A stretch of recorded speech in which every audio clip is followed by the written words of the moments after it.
The sun hung low over Redemption Creek, painting the wooden buildings in shades of gold and amber. Dust swirled gently across the main street as another day drew to a close in the small frontier town. At the train station, a young woman stood alone on the platform, clutching a worn carpetbag in one hand and a crumpled letter in the other.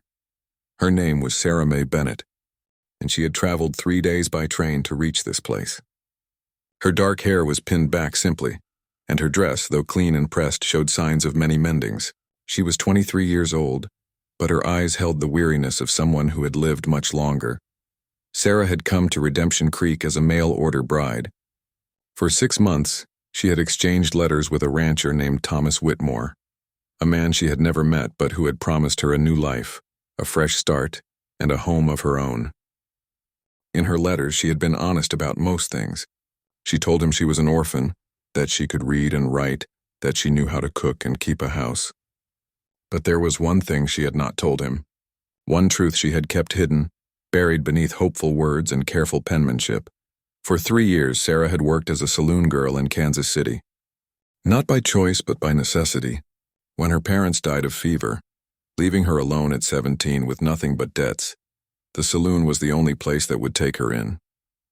She served drinks, sang songs, and smiled at lonely men who smelled of whiskey and tobacco. She had done what she needed to do to survive. But she was not proud of it, and she had prayed that her past would stay buried in Kansas City, 2 states away. Now, as she stood on that platform watching Thomas Whitmore approach, she felt her stomach twist with anxiety. He was a tall man, lean and weathered, with a thick mustache and eyes that seemed to measure everything they saw. He walked with purpose, his boots striking the wooden planks in a steady rhythm. "Miss Bennett?" he asked, stopping a few feet away.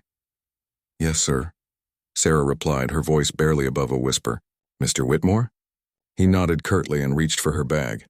But before his fingers touched the handle, another man stepped forward from the shadows of the station house. He was shorter than Thomas, with a round belly and a sheriff's badge pinned to his vest. "Hold on there, Tom," the sheriff said. His voice was not unkind, but it carried weight. "Before you go taking this lady to your ranch, there's something you ought to know." Thomas Whitmore turned slowly, his jaw tightening. "What is it, Frank?" The sheriff glanced at Sarah with something that might have been pity. "Got a telegram this morning. From Kansas City. Seems Miss Bennett here has a past she didn't mention in those letters of yours." Sarah felt the blood drain from her face. Her fingers tightened around the letter until the paper crumpled further in her grip. She wanted to run, to disappear into the gathering darkness, but her feet felt rooted to the platform. "What kind of past?" Thomas asked, his voice cold now, distant. "She worked in a saloon, Tom." "The Silver Dollar." 3 years. The words hung in the air like smoke. Sarah watched as Thomas Whitmore's expression changed, hardening from cautious welcome to something else entirely. Disgust, disappointment, anger. "Is this true?" he asked, turning to face her fully. Sarah lifted her chin, forcing herself to meet his eyes. "Yes, sir. It's true. I worked there after my parents died. I had no family, no money, and no other options. I served drinks and sang. That's all. But I know what people think about saloon girls, and I understand if you don't want me anymore." Thomas was silent for a long moment. Then he set down her bag with a deliberate motion and took a step back. "I'm sorry, Miss Bennett. I asked for an honest woman. A woman with a respectable past. Someone who could be a proper wife and mother someday. I can't marry a woman who worked in a saloon.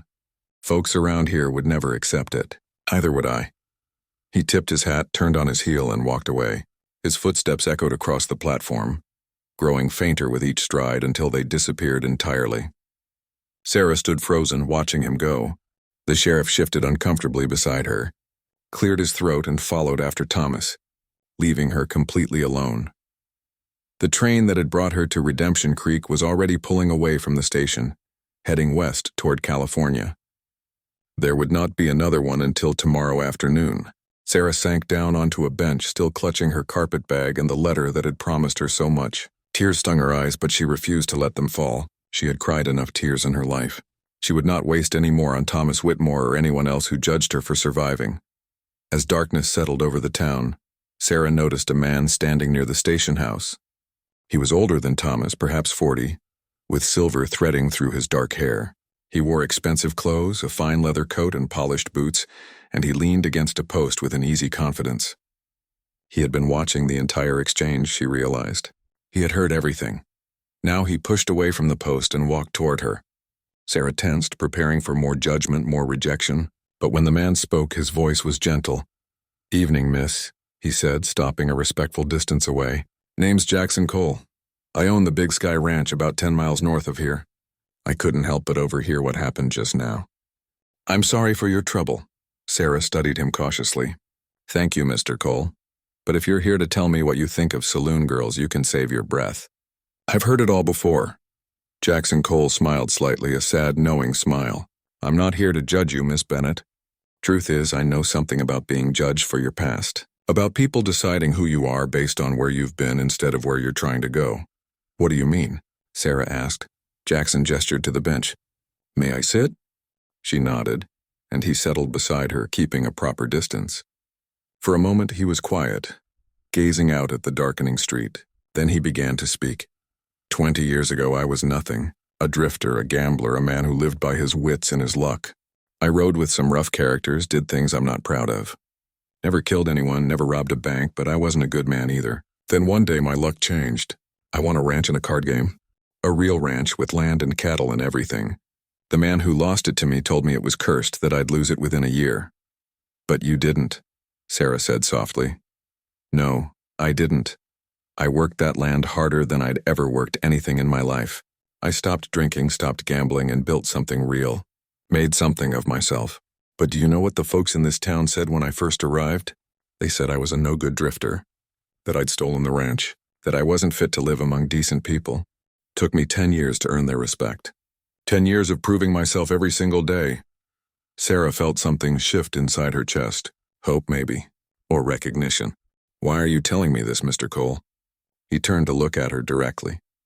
His eyes were kind, weathered by sun and experience. "Because I know what it's like to need a second chance. And because I think you deserve one. Miss Bennett, I'm not looking for a mail-order bride. I'm not looking for a wife at all, if I'm honest. I'm too old and set in my ways for that. But I'm looking for someone to help run my household. A housekeeper, a cook, someone to help manage things. The pay is fair, you'd have your own quarters. And nobody on my ranch will judge you for your past. What do you say?" Sarah stared at him, hardly daring to believe what she was hearing. "You'd give me work? Just like that?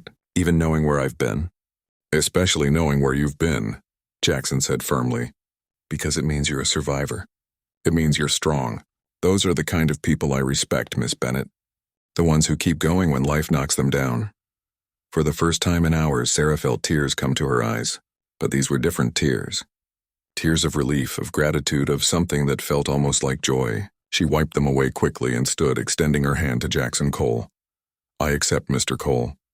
And thank you. You don't know what this means to me." Jackson stood and shook her hand firmly. "I think I do. Now let's get you to the ranch. It's been a long day and you must be exhausted." He picked up her carpetbag and together they walked toward a waiting wagon. As they drove through the quiet streets of Redemption Creek, Sarah looked back once at the train station, at the place where Thomas Whitmore had rejected her. But she felt no bitterness now, only a strange sense of rightness. Sometimes, she thought, being rejected by the wrong person leads you to exactly where you're supposed to be. 6 months later, Sarah Mae Bennett stood in the kitchen of the Big Sky Ranch, preparing supper for Jackson Cole and the ranch hands. She had her own cabin now, a small but comfortable space that she had filled with books and flowers and things that made it feel like home. She had made friends in town, people who knew her story and accepted her anyway. And Jackson Cole had become more than an employer. He had become a friend, a mentor, and the closest thing to family she had known since her parents died. She was content. She was safe. She was home. And that was worth more than any marriage proposal ever could have been.